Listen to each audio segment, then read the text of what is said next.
मैं हनुमान साय कुमार, सहचार्य हिंदी, राजकीय महाविद्यालय बेर, BA भाग प्रथम हिंदी साहित्य के सभी विद्यार्थियों का इस ऑनलाइन कक्षा में स्वागत है।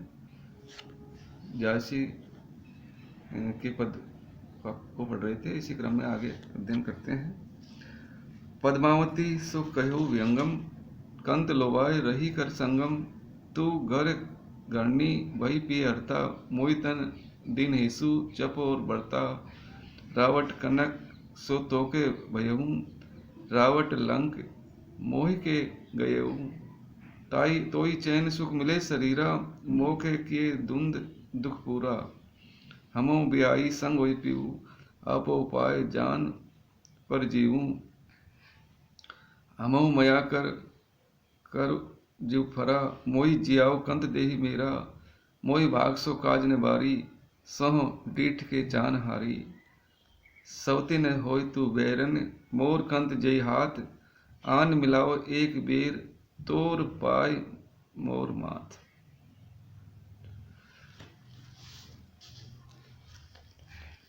प्रस्तुत पद में जायसी विरह वेल नागमती व्यंगम को पद्मावती से कहने के लिए एक आदर्श गृहिणी के रूप में संदेश देती हुई कहती है। तो नागमती पति वियोग में विहल है और वो उस पक्षी को संदेश देती है, एक आदर्श गृहिणी के रूप में संदेश दे रही है। इसी का इसमें वर्णन किया जा रहा है। वो कहती है कि हे व्यंगम, हे पक्षी, मेरा ये संदेश पद्मावती से जाकर कहना, और ये उनसे ये कहना, कांत लोभाए रही कर संगम, तूने मेरे पति को वश में कर लिया है और वश में करके उनके साथ मिलन सुख को भोग रही है। कांत लोभाए कहते हैं पति, लोभा यानी लुभा लिया है, रही कर संगम, मेरे पति को अपने वश में करके तू उनके साथ मिलन सुख प्राप्त कर रही है। तू घर घरनी बहु पी हरता, तूने घर में ही गृहिणी बनकर बनी हुई है, मेरे पिय अर्थात प्रियतम का हरण कर लिया है, और पियर में ही तू गृहिणी का सुख भोग रही है, जो लोक नीति के विरुद्ध है। मोहितन दीनेसु जप और बढ़ता, और तू तो मेरे प्रिय के साथ सुख भोग रही है, और तू अपने पियर में ही गृहिणी बनकर पति के साथ सुख भोग रही है, ये लोक नीति के विरुद्ध है। मोहितन दीनेसु जप और बढ़ता, और मुझे तूने, मैं जप यानी जाप करती रहती हूँ, मैं इस वियोग व्यथित होकर मैं अपने पति का जाप करती रहती हूँ, उनका नाम लेती रहती हूँ, और बढ़ता और व्रत कर रही हूँ कि मेरा पति मुझे मिले। तो तू तो संयोग का सुख भोग रही है, पीहर में ही गृहिणी का सुख भोग रही है, संयोग सुख प्राप्त कर रही है, और मैं पति वियोग में व्यतीत होकर बस उनका नाम लेती रहती हूँ और व्रत करती रहती हूँ। रावट कनक सो तोके, और तेरे लिए तो सोने के महल सुख देने वाले बने हुए हैं, तू तो स्वर्ण जनित महलों में सुख भोग रही है। रावट लंक मोहि के गए हूं, और मेरे लिए जो महल हैं रावण की लंका की तरह मुझे जलाने वाले बन गए हैं।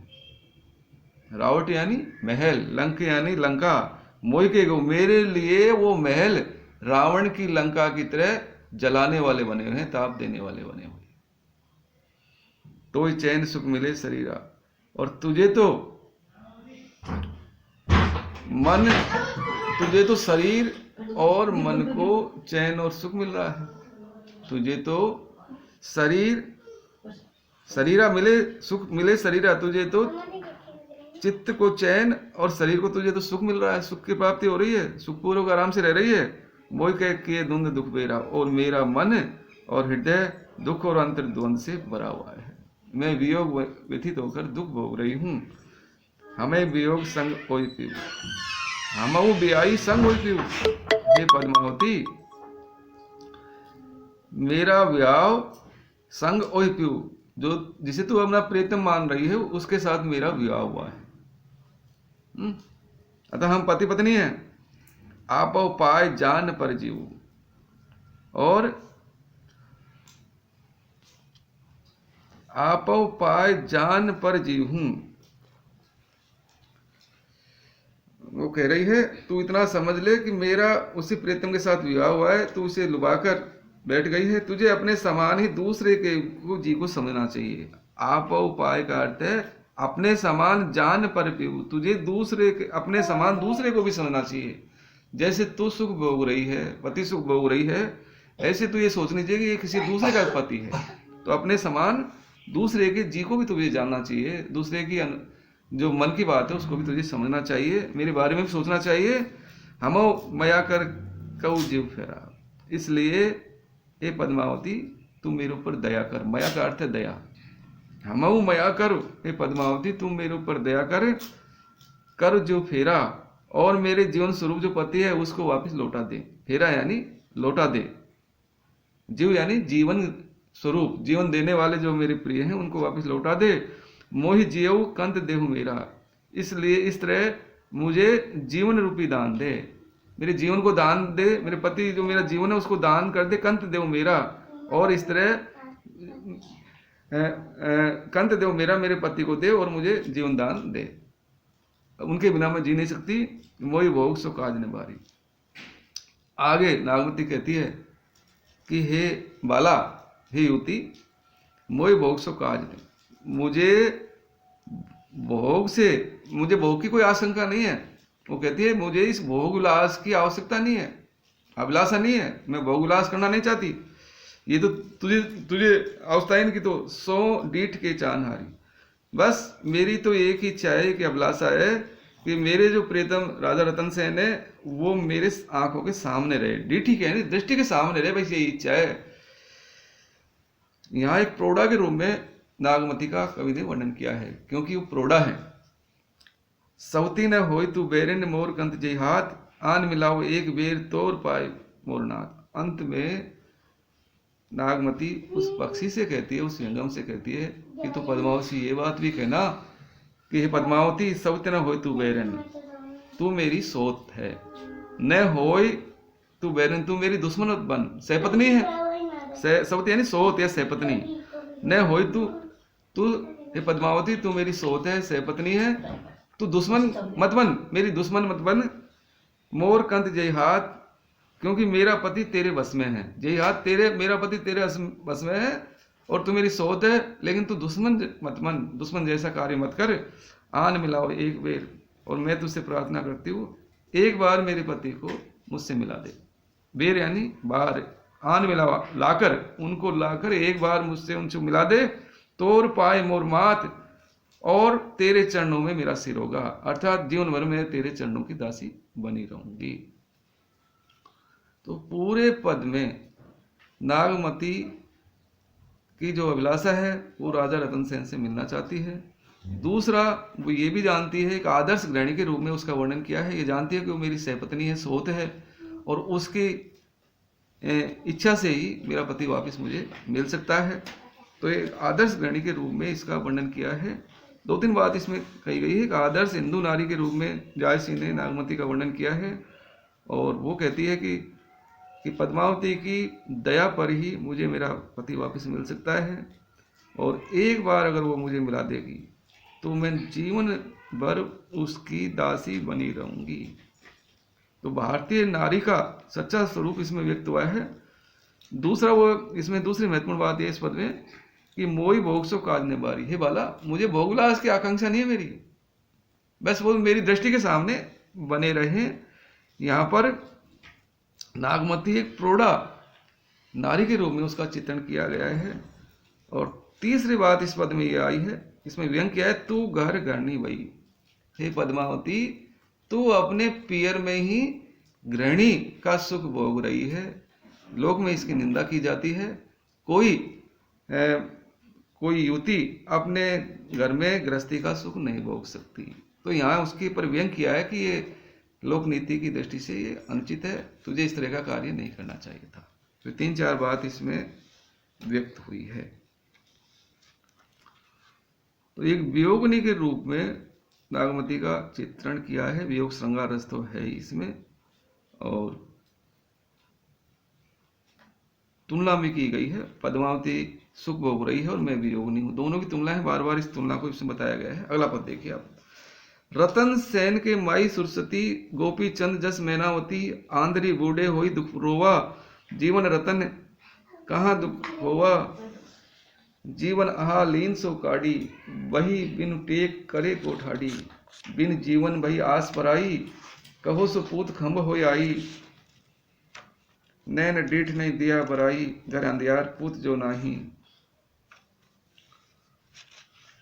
को रे चले सरवन के ठाऊ, टेक दे और टेके पाऊ, तुम सरवन होय कांवरी सजा, डार लाई अब काहे तजा, सरवन सरवन ररि मुई, माता कंवरी लाग, तुम बिन पान न पावे, दशरथ लावे आ।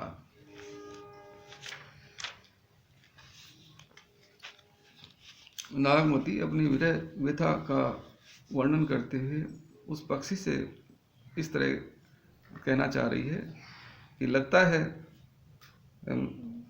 है कि मेरे पति मेरी वियोग व्यथा से द्रवित न हो, शायद वो न आ पाए, इसलिए वो उनकी जो माता है, रतन सेन की जो माता है, उसकी विरह वेदना का उस पक्षी से निवेदन करती है कि उसकी माता के बारे में बताना, शायद वो माता की इस तरह की दशा देखकर वो चले आए। इसमें इसी का वर्णन है। नागमती वर्णन करते हुए कहती है कि पक्षी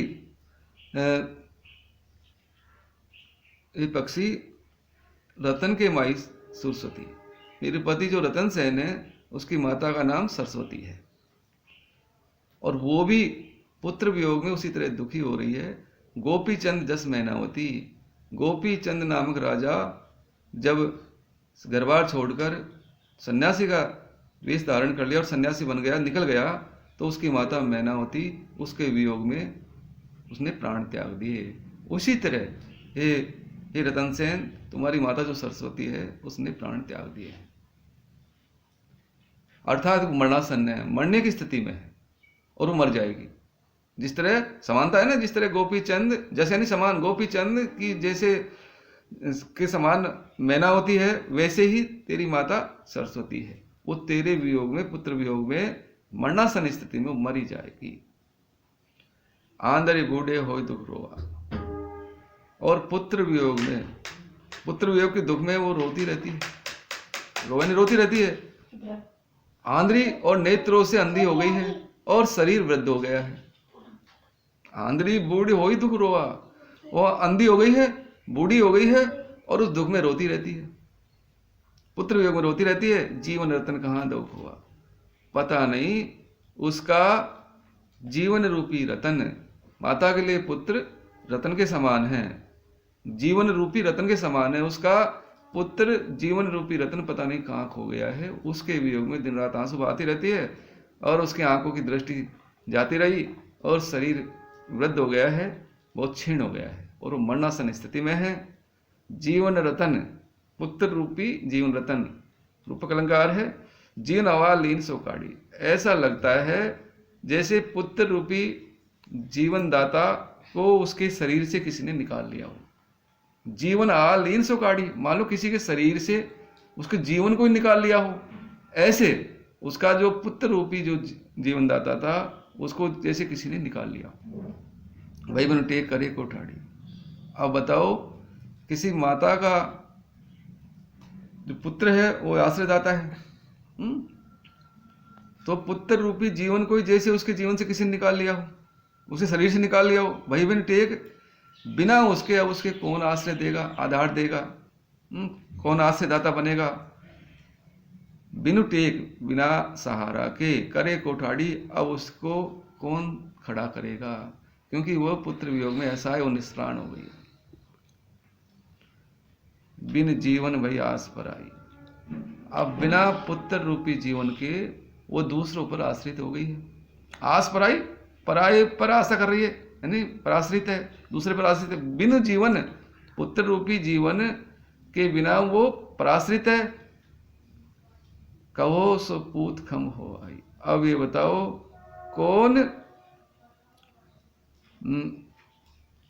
अब कौन खंबे के समान उसका पुत्र बनेगा। कहो सो पूत खंब हो आई, कौन खंबे की तरह उसको सहारा देगा, कौन कौन उसका खंबे के समान पुत्र बनेगा, क्योंकि वो तो चला गया। अब उसको सहारा कौन देगा, उसकी देखभाल कौन करेगा। कोरे चले सरवन के ठाऊ। आगे नागमती कह रही है कि उनसे ये कहना, कोरे चले सरवण के ठाऊ। अब वो सरवण का स्थान कौन लेगा। भाई सरवण के समान उसको सहारा कौन देगा। कोरे चले तो सरवण और उसके माता पिता की प्रसिद्ध कहानी है कि सरवण माता पिता का भक्ता। तो सरवण ने कावड़ लगा के अपने माता पिता को चारों धाम की यात्रा कराई थी, और कराते कराते वो अयोध्या में आ गए। वहां पर जब अयोध्या में आ गए तो उनको प्यास लगी, तो पास में एक तालाब था। वो कांवड़ को एक पेड़ के लटका कर वो पानी लेने चला गया। रात्रि का समय था। उधर वो राजा दशरथ शिकार करने आए थे, और जब वो पानी भर रहा था सरवण, तो पानी भर रहा था, तो राजा दशरथ ने सोचा कि कोई जानवर पानी पी रहा है। उसने बाण चलाया और वो सीधा सरवण के छाती में जाके लगा। जब वो वहाँ पर आया तो उसने सारी बात बताई कि मेरे माता पिता अंधे हैं और मैं कावड़ लेकर, उनकी कावड़ टंगी हुई है, वो प्यासे हैं, उनको पानी पिलाना। और मर गया, प्राण त्याग दिए। राजा दशरथ वहाँ जब गया तो वो सारी बात जब उन्हें बताई तो उन्होंने आपस में सिर पटक पटक कर प्राण त्याग दिए, उसको साफ दे दिया। और कहते हैं कि वो उसके बहन बहनोई थे, राजा दशरथ के बहन और बहनोई थे, और उनको चिता तो लगा दी, चिता लगाकर उनको जला दिया, लेकिन वो उनको पानी नहीं पिला सका, श्राद्ध नहीं कर सका। क्योंकि पुत्र के हाथ से ही माता पिता को श्राद्ध किया जाता है, और श्राद्ध में क्या है, उसको पानी दिया जाता है, वही ग्रहण करता है। अगर वो कोई पुत्र इस तरह नहीं करता तो उसके माता पिता प्यासे ही रहेंगे। ये बात इसमें बताई गई है। कोरे चले सरवण के ठाऊ। अब ये बताओ सरवण का स्थान कौन लेगा, पुत्र का स्थान कौन लेगा। क्योंकि पुत्र तो रतन सेन वहां सिंगलदीप गया हुआ है, टेक देह और टेके पाँव, जो उसके शरीर को सहारा देगा और उसके पाँवों को जमीन पर टिकाएगा, उस कावड़ से निकालकर जमीन पर टिकाएगा, इस भयंकर विरह बेता से बाहर निकालेगा। तुम सरवण हो कावरी सजा। और उनसे कहना कि हे रतन सेन, तुम सरवण बनकर तुमने उस माता की कावड़ सजाई थी। इसको ये विश्वास दिलाया था कि मैं तेरी सेवा करूंगा। डार लाए अब काहे तजा।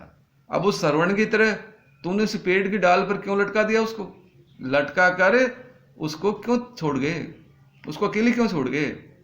माता बस तुम्हें पुकार रही है, सरवण सरवण रर मोई, माता कांवरी लाग, तुम बिन पानी न पावे दशरथ लावे आग। अंत में जायसी वर्णन करते हैं कि वो नागमती कहती है कि ये पक्षी तू ये कहना, राजा रतन सेन से ये कहना कि तुम्हारी जो माता है वो वैस ररी मुई सरवण सरवण करके की रट लगाकर मर गई है। माता कांवरी लाग, और तुम्हारी माता की जो कांवड़ है वो उस पेड़ पर लगी हुई है, टकी हुई है। तुम बिन पानी न पावे।